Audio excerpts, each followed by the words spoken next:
सारा इज़राइल इकट्ठा हुआ। परमेश्वर के संदूक को वापस लाओ। यहोवा के सामने गीत उठने लगे।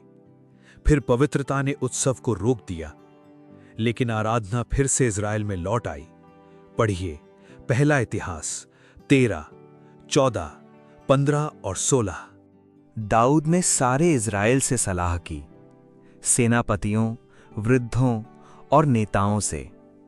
सारी सभा ने एक साथ कहा, संदूक को वापस लाओ, क्योंकि शाऊल के दिनों में हमने उसे नहीं ढूंढा था।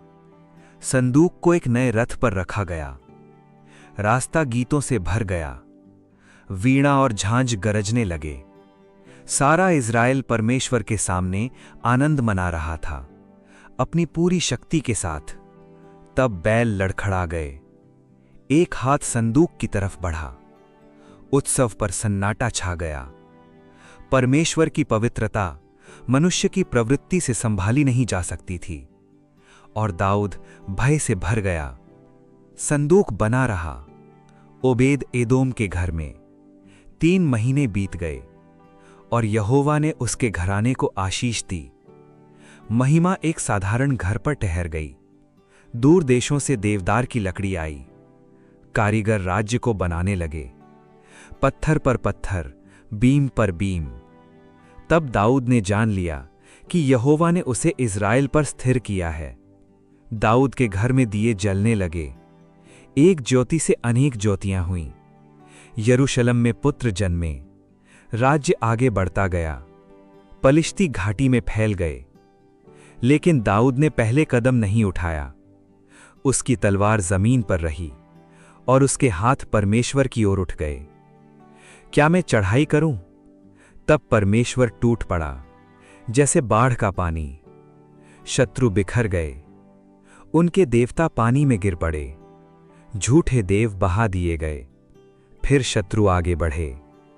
फिर दाऊद ने परमेश्वर से पूछा, रुको, जब तक चलने की ध्वनि बका वृक्षों की चोटी से न सुनाई दे, तब निकलना, क्योंकि परमेश्वर तुमसे आगे चल पड़ा है। पत्र खोला गया। आज्ञा हमेशा से वहीं थी। संदूक को कोई नहीं उठाएगा, सिवाय लेवियों के। जो भुला दिया गया था, वही फिर याद किया गया। लेवी नेता इकट्ठा हुए। पवित्र सेवा के लिए अलग किए गए। सफेद लिनन तैयार हुआ। हर व्यक्ति अपनी जगह बुलाया गया। 6 वंश, एक पवित्र कार्य। कोई आवाज दूसरी से बड़ी नहीं, कोई हाथ दूसरे से महान नहीं। हर ज्योति साथ जल रही थी परमेश्वर की उपस्थिति के सामने। लेवियों ने अपने आप को पवित्र किया। सुबह की रोशनी में ताजा लिनन, शुद्ध हाथ, तैयार हृदय। पवित्र सेवा फिर से स्थापित हुई। कैनान्या ने अपना हाथ उठाया। संगीतकार प्रतीक्षा करते रहे। हर आंख सामने टिकी हुई थी। तब आराधना एक साथ उठ खड़ी हुई, जैसे यहोवा के सामने एक महान स्वर। द्वारपाल तैयार खड़े थे। तुरहियां रोशनी में उठाई गईं। हर जगह तैयार थी संदूक के पहुंचने से पहले। यात्रा पूरी व्यवस्था में बनी। गायक, संगीतकार, याजक और द्वारपाल, हर कदम एकता में, परमेश्वर की उपस्थिति के चारों ओर। दाऊद यहोवा के सामने नाच रहा था, राजसी घमंड के साथ नहीं, पवित्र आनंद के साथ। राजा अपने आप को भूल गया और यरूशलेम की गलियां आराधना से भर गईं। लेकिन ऊपर की खिड़की से मीकाल चुपचाप देख रही थी। आनंद उसके नीचे चल रहा था, लेकिन उसका हृदय बंद रहा। संदूक तंबू के अंदर स्थापित किया गया। यात्रा पूरी हो गई। दाऊद ने लोगों को आशीष दिया। हर घर को रोटी दी गई और इज़राइल ने मिलकर आनंद मनाया। लेवी संदूक के सामने नियुक्त किए गए, कुछ गीतों के साथ, कुछ वाद्यों के साथ, कुछ लिखित पवित्र कर्तव्यों के साथ। आराधना अब सिर्फ एक पल नहीं रही, वो रूस का जीवन बन गई। यहोवा का धन्यवाद करो, उसके नाम को पुकारो, उसके कामों को जातियों में प्रकट करो, उसके अद्भुत कार्यों को याद करो। उसकी वचा पीढ़ी दर पीढ़ी बनी रही। इब्राहिम से की हुई शपथ नहीं टूटी।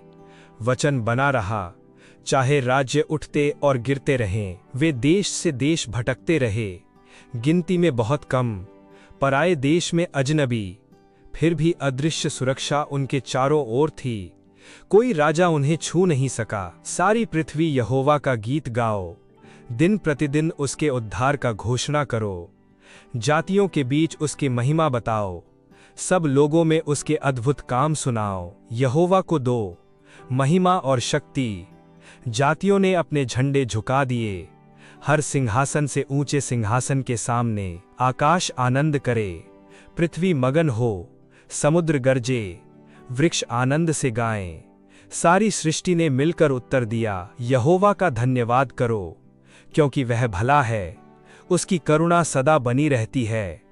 वचा मुद्रित बनी रही, आग जलती रही और आराधना रुकी नहीं। आसफ प्रतिदिन संदूक के सामने खड़ा रहा, सिर्फ एक उत्सव के लिए नहीं, लेकिन लगातार आराधना के लिए। सुबह दर सुबह गीत जीवित बना रहा, गीबन में वेदी की आग जलती रही। सदूक विश्वास से सेवा करता रहा। शांत आज्ञाकारी जीवन, स्थिर समर्पण, पवित्र वस्तुओं की रक्षा होती रही। फिर हर व्यक्ति अपने घर लौट गया। गलियां धीरे धीरे खाली होने लगीं। रोटी घर की दहलीज तक लाई गई। पवित्र दिन पूरा हुआ और आशीष उनके साथ घर चली गई। संदूक को उसका स्थान मिल गया, आराधना को उसकी आवाज मिल गई। राज्य स्थिर हो गया और यहोवा का प्रेम सदा बना रहा। आगे पढ़िए पहला इतिहास 13, 14, 15 और 16। आने वाले कल की फिक्र छोड़ो, प्रभु पर अपना विश्वास जोड़ो। हर दिन के लिए उसकी कृपा है, हर दिन पर्याप्त यही आशा है।